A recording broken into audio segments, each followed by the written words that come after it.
Now, being able to make selections quickly and efficiently is definitely a skill every Photoshop designer should have. And in this video, we're just going to cover a few scenarios that I run into pretty much all the time when I'm building composites or just need to extract design elements or anything like that. And this first one here is actually, it's actually me on a white background. This is actually shot for a composite we were working on for Photoshop World, actually. And if you were there, you know this was the meetup poster. And we kind of did it in the spirit of The Hangover, and we shot all of us on a white background, as you see right here. And now I need to go ahead and extract it so I can put it as part of the composite. So I'm just going to show you how I went about extracting the element. And since it's shot on a white background, and if you have the ability to shoot on a solid backdrop like this, I would recommend that white tends to be the easiest, unless your subject is going to be draped in white or wearing white clothing. Putting your subject against a white background is going to make it a lot easier to extract. A lot of people think green screen is the way to go, but that really is only helpful if you're working with video.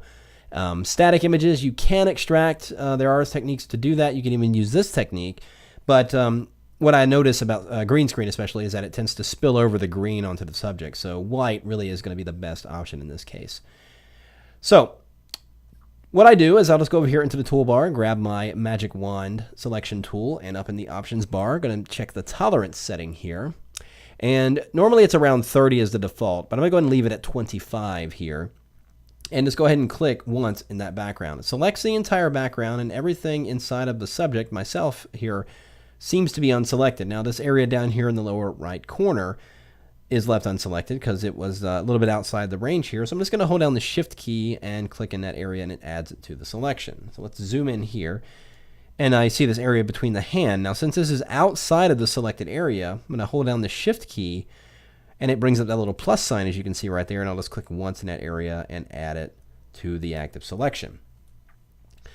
So selecting the background is much easier in this case because it's solid. Whereas my subject, there's there's a lot of things, different shades of color, and there's different tones and everything like that. It would just be a nightmare to try and start this selection with the subject.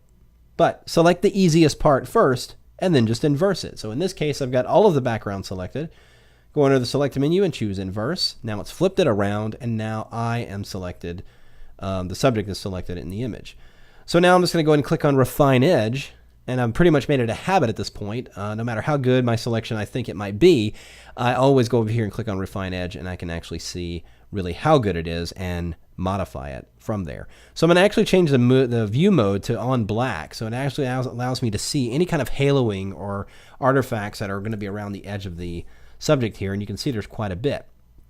So using the Refine Radius tool, I'm just going to paint around the edge, and you can see it really cleans it up quite nicely. I haven't touched any other controls. See, it's kind of rough and stair-stepping on that side there.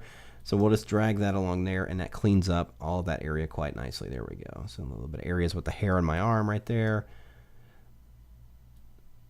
And that just really cleans up the selection, makes it look really nice. So again, look at it as a black and white, so you can see how it would appear as a layer mask. And I can see right here that there are a couple areas. Let's do erase refinements and just go in here and make it a little bit smaller, and touch on a few of these areas that are inside of the subject area so we don't necessarily get them. I wouldn't worry too much about getting them super accurate because we can fix them even after the fact. So I think that looks pretty good. So let's look at it on layers, on transparency. And I think that looks pretty good. Now you'll notice there's some areas of transparency in the shirt and everything like that. That I'm going to leave alone because we'll take care of that in a moment. So that looks pretty good. So I'm just going to go down here and have it go ahead and output a new layer with layer mask, and we'll click OK. And there it is, nicely extracted. And then what I can do is, here's a cool trick. If you press Command J and duplicate the layer, notice those little haloed edges get filled in. And it looks really nice. So now we have a nice clean extraction of the subject. So let's merge those layers down and apply the layer mask, and now our subject is extracted. Now I just got rid of the layer mask, but you don't have to get rid of the layer mask necessarily if you wanted to maintain that. But now I've got my subject nicely extracted, and I can bring it onto the composite or whatever design I'm working on. Now another scenario is talking about making luminosity-based selections when you have objects like this that are against the background, and you want to extract it to, again, put it on a design or composite or something like that. Now, differently from earlier, we use the magic wand to start the selection. In this case, we're going to use the channels palette. And I'm just going to go over here, and inside the channels, we're going to hold down the Command key on Mac, Control on Windows, click directly on that RGB preview channel, loads all the brightness values as an active selection. So it's selecting the entire background, which is white. It's very bright. And then some subtle areas inside of the subject here. Now, just like before, I'm going to go under Select and choose Inverse. And I'm going to press Command J. Now, that area has been now extracted to its own layer, as you can see right here. But it's very, very flat. It's lost a lot of its vibrancy, and that's only because we've only selected and copied partial areas of it based on the lightness and darkness of that selection. But here's a cool trick. Once you have one layer extracted, simply hold down Command or Control and then press J 3 or 4 times, and notice how it builds the density for each duplicate layer, building it back up to the way it was before. So once you have it where you like it, just go ahead and select all the layers and press Command or Control E, merges and ball back down. Now you've got subtle transparency where you want it, and you've got the glass and liquid extracted from the background. And again, same thing here. I use splash elements a lot in my images. I'll actually just go in here, do the same thing. RGB channel, Command or Control click directly on it. Inverse. In this case, I'm just going to go ahead and create a new blank layer and fill it with white.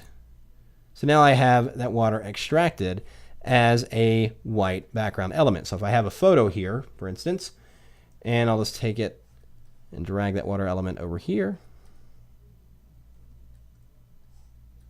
So you can see, oh, it's got a splash on her face.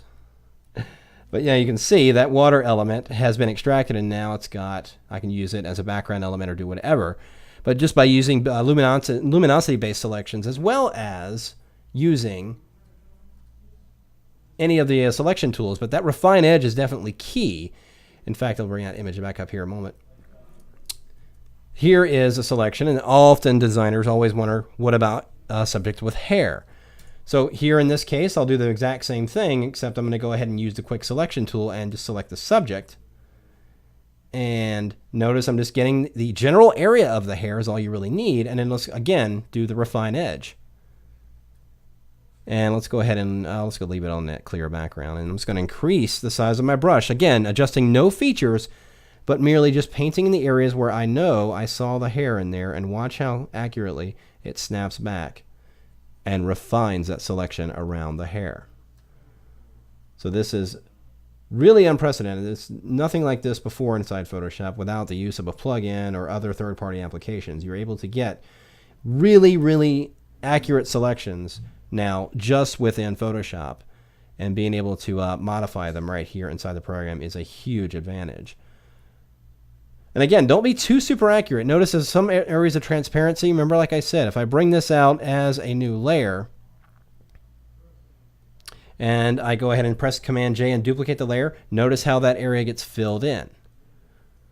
So you don't necessarily have to invest a tremendous amount of time trying to get that selection perfect, but rather get it to where it looks pretty good and doesn't overdo it, and then just go in here and duplicate those layers and build that density back up, and your subject will be nicely extracted and all the elements will be there. So some things to think about when it comes to selections inside Photoshop. Now, the next thing we're going to talk about is actually working with text and how you can take advantage of using the different text features and to get yourself working more quickly and efficiently.